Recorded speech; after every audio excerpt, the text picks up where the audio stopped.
Welcome to part 4 of Kid Icarus, where I will try and make it past the second world, where I must begin by shooting rocks. And, yeah.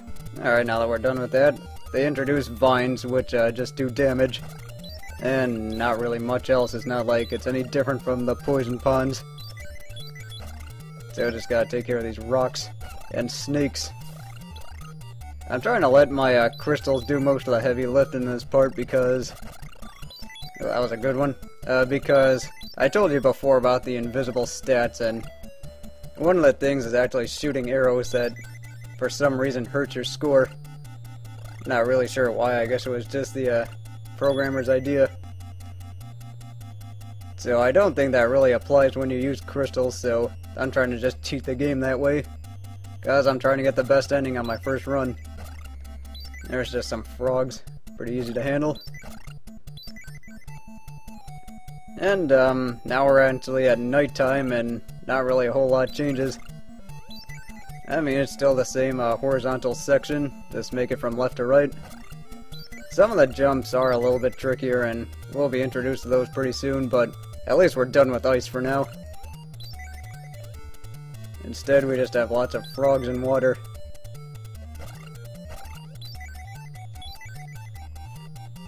So just gotta wipe out these frogs. And you could actually glitch out a few frogs for some reason and make the platform appear. So this is not any different from 2-2, where you just have to make sure you're placed right and make your jumps.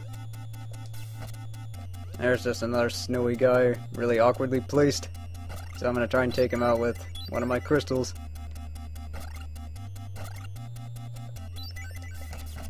And just gotta take care of this snowman. One thing that is kinda irritating is that if you shoot the snowman too fast, he'll actually have a recovery time, or like invincibility frames, where he won't take damage from you shooting him. So is that it for those rocks? Nope.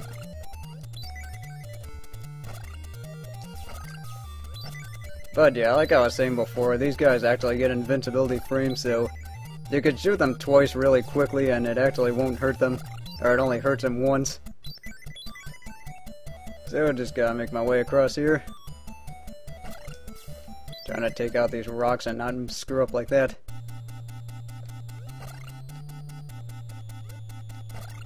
And just let them go to the crystals. Then here's another mystery jar game. I'm not gonna play this one for the reasons I described in the previous video, but I'll show this off in an extra as to how to win in this thing. I like how the game mocks you by showing you where the Reaper is after you exit. But anyway, just more moving up and down platforms across a poison pond this time. No pits. This is just another narrow ledge and another really screwily placed snowman. So I just gotta wait for this thing to get down.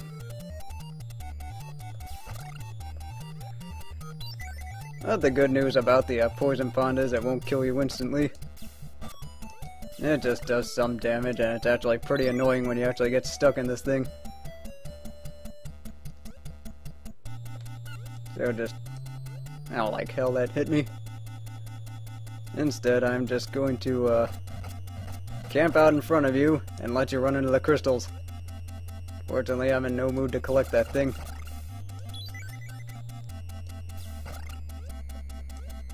So just gotta take care of these green guys. Now we're done with that, we got rocks. And that is one thing about this stage in particular, is that they really do like to stack up the number of enemies that show up in pretty quick succession. Is that all of them? Yeah, I guess so. So we got some more panel dodging here. That's the end of that. I'll just get my last one, which is the fire arrow. This one circles around. It actually moves up and down in this game. And it does help you hit some enemies that you slightly miss. There's just some snakes. Now that's done. Or not. See, that's one other thing about these snake jars is that sometimes they stop and then they reset whenever you pass them. Not really sure why the game decides to do that, but it just does. Also, there are some branching paths. It doesn't really make that much of a difference which path you take. I think they both end up going the same place anyway. It's just a matter of avoiding certain hazards or certain enemies. There's more snakes. I'm going to do the same thing I did earlier. See, when I pass this thing, it should come back. Or not. Can't ever predict this game anymore for some reason. But yeah, if you take the upper path, you actually get a pretty good jump on these pink guys. And you get to avoid like lava pits and, or actually poison ponds and that stuff. So I'm just trying to run into these guys with my crystals again.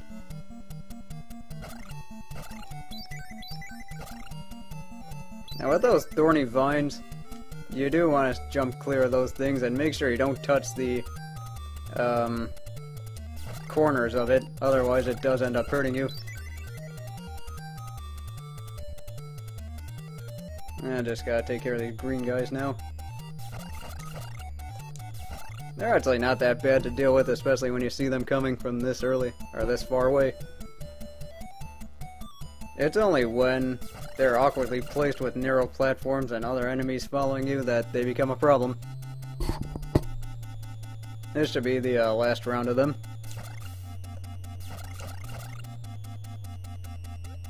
And with those vines, you don't want to be on the diagonal, or you don't want to touch the top diagonal part of it, otherwise it does end up counting as a hit. Thanks to this screwy hit detection. I just gotta... I have no idea why that even counted as a hit. And once again, I'm complaining about the game's screwy hit detection. The good news about these snakes is, as long as one or two of them are still around, the other snakes won't come out of the chamber pod. And even when the heart's still around, it still counts as the enemy being there. So you have to wait until you collect all the hearts before the snakes reappear.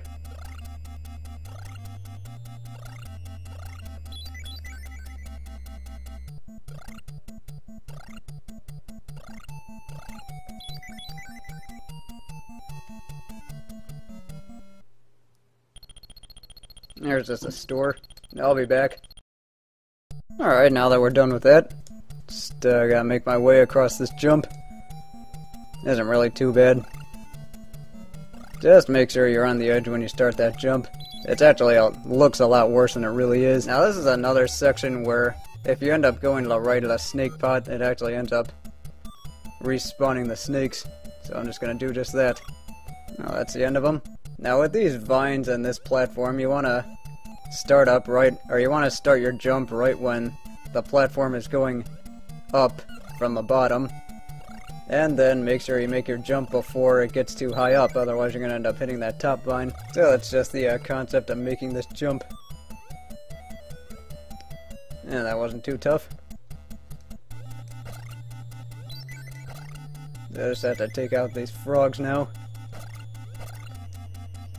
And I am trying to cheese my way through this, I'll admit. But then again, this game is kind of hard. There's that snowman. Now I was just trying to map out my plan of attack. Instead, I'll just kill him with crystals. More monsters. Alright, now that that's done, just take out the snowman. And now we got some more thieves. These guys are going to just try and jump all over. And this part, they are really awkwardly placed, so avoiding them is actually going to be pretty difficult. And not to mention there are scorpions that like to pop up because they're jerks like that. So yeah, there are any more of these thieves? Yep, there are. So let's just hide here from under them.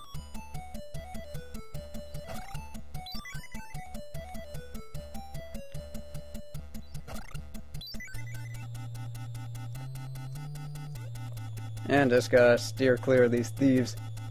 Like I said before, the crystals can actually slow them down, but they don't outright kill these guys. You can't really kill them. But the good news is you can always buy back whatever weapon they end up stealing from you. In this case, if a thief were to get one of my weapons, it would actually be the fire arrow first because I got that weapon last. It depends on which weapon you get last that the thief actually takes from you. Now get over here, stupid scorpion. And here's a black market just in case said thieves get one of your weapons. You can always buy it back. It is kind of expensive though, so do be aware of that. So here we are in a graveyard. Not really anything that much different. Just take out this scorpion. And these jumps pretty much the same as earlier. This part's kind of tricky because you do have to place your jumps the right way. So instead we'll just take out this guy. And these jumps can be a bit tricky with pitch forward momentum and sliding and all that fun stuff. Fortunately I do have 2 feathers. Instead we'll just run into more of these rocks, or these pink dudes.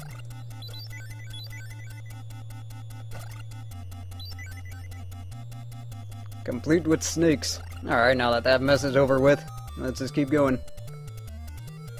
You are running into falling rocks and snakes. Awesome. Actually, not just snakes, scorpions too.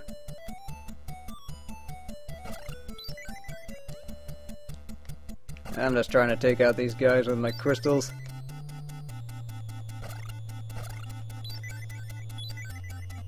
This is one place where the squat walk actually does come in handy, because you can always stay ducked under those scorpions' fireballs. So that's the end of that, so let's keep going. It's important that you don't overshoot these jumps, thanks to pitch forward momentum, as I mentioned earlier. And I'm surprised that one actually hit me.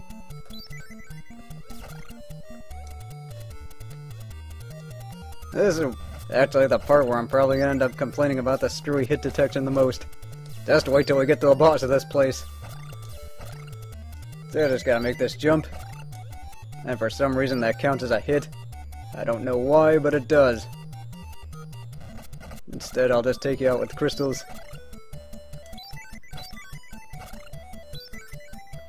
And now that that's over with, we're at the end of the level.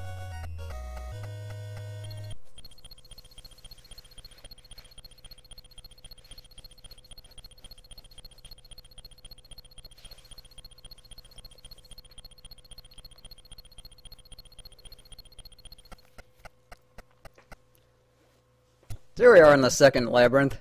In case I forgot to mention it, you actually can't use any of your weapons inside the labyrinth. I'm not really sure why they do that. They actually fixed it in the Game Boy version. So here we have these blue yappy-headed guys that I guess are yappy. I don't know. But they fly around the same pattern as all the other enemies. I didn't mean to go in there. Yeah, the thing about the enemies in the labyrinths is that they actually respawn after every time you leave the room. So just be aware of that when you're going through this place. But on the flip side, it's actually good for racking up a lot of points and also racking up on hearts. No, I did not want to go there either. What am I doing? I want to actually go down. Because there's a map, or the map is here, and see, I'm trying to set off the snakes. Let's just free this guy. And just like before, Centurions can be freed to help you out against the boss. Even though they're damn near useless in this one. But I'll get to that pretty soon. Just jumping over these guys. See how we meet the yappy guys again.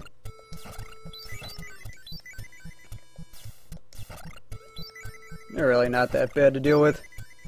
It's just that when they all appear at once, it kind of overwhelms you.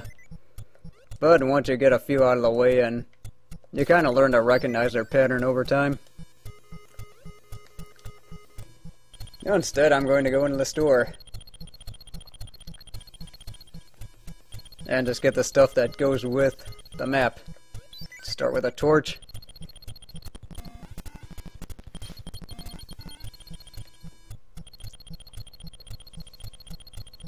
And last but not least, the pencil. I don't remember if I showed this off or not in the last part, but I'll show it off in this part. Or the last labyrinth, I meant. I'll just shop for more things and then I'll be back. Alright, now that we're... I meant to say, now that we're back, I actually want to backtrack a bit to the left.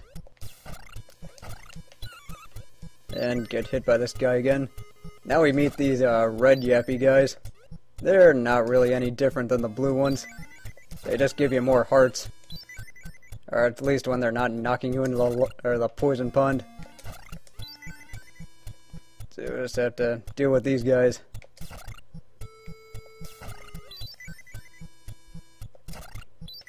Alright, now that's over with. Let's set off the snake pot.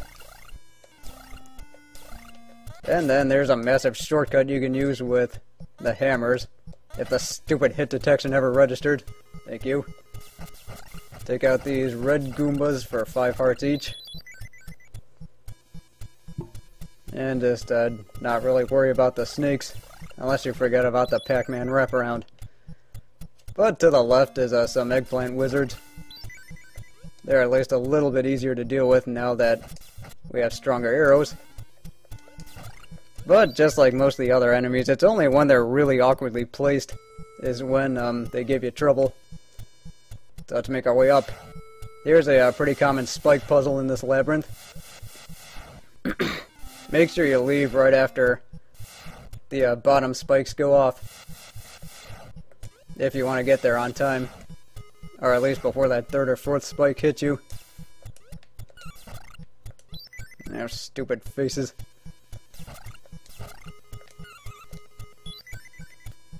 That is one thing about this game is I am actually getting hit way too much here.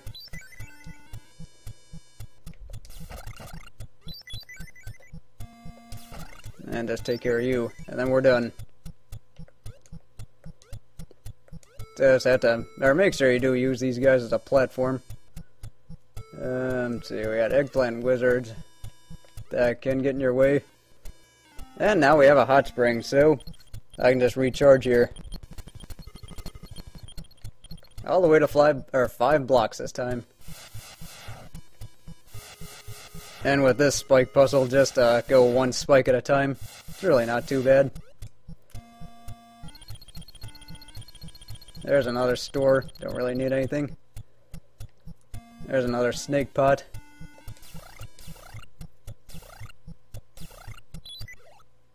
Just checking my score. Here's what I was talking about earlier when I was talking about awkwardly placed eggplant wizards and platforms. So with these guys, I actually am going to take quite a bit of damage because I'm going to purposely go into the lava, or the poison pond. I don't know why I keep calling them lava. But I was actually going to purposely take damage to take out that bottom eggplant wizard. I don't really know why the poison ponds don't even hurt them. But this is a Nintendo game after all. And I'm going to free some Centurions here to help me out in this boss battle. And if you go down, this is actually the opposite of the spike puzzle we saw earlier. And just like before, make sure you go down or start going right when the last spike leaves. With this one, there's a hospital to the right. You don't really have to take this route, but it just makes this one a little bit easier. So there's that hospital. And just these blue yappy guys again. Ah, that's the end of that. Let's just make our way down. Just free you. And another spike puzzle. Just like before. Alright, I'll just take these Goombas out to make sure I get out of 666 hearts.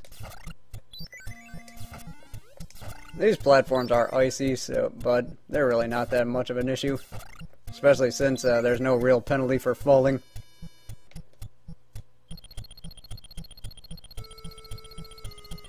There's just another store. I am actually gonna end up wasting some money because there are eggplant wizards that I can actually grind pretty extensively on for points. And I'm going to do just that, so you'll join me whenever I see fit.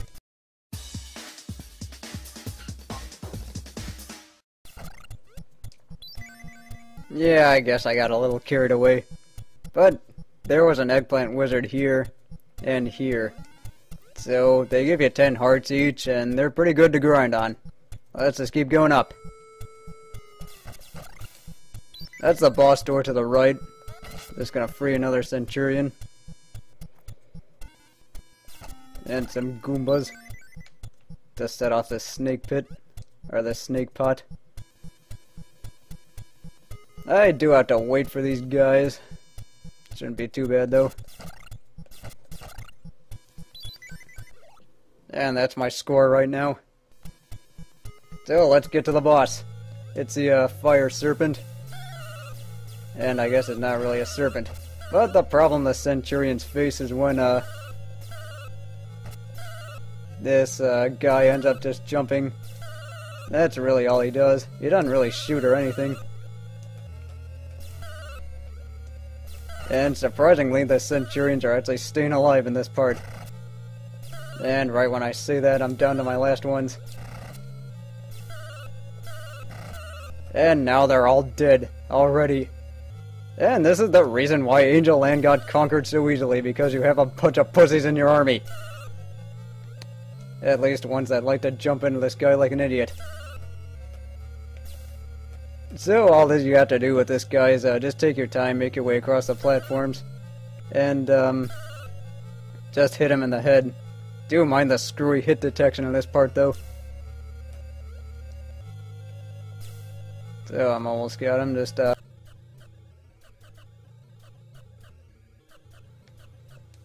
and that's it for him. There's a funny thing you can do here. If you jump and duck, you end up showing pit ducking instead of the second sacred treasure. But that's the end of World 2.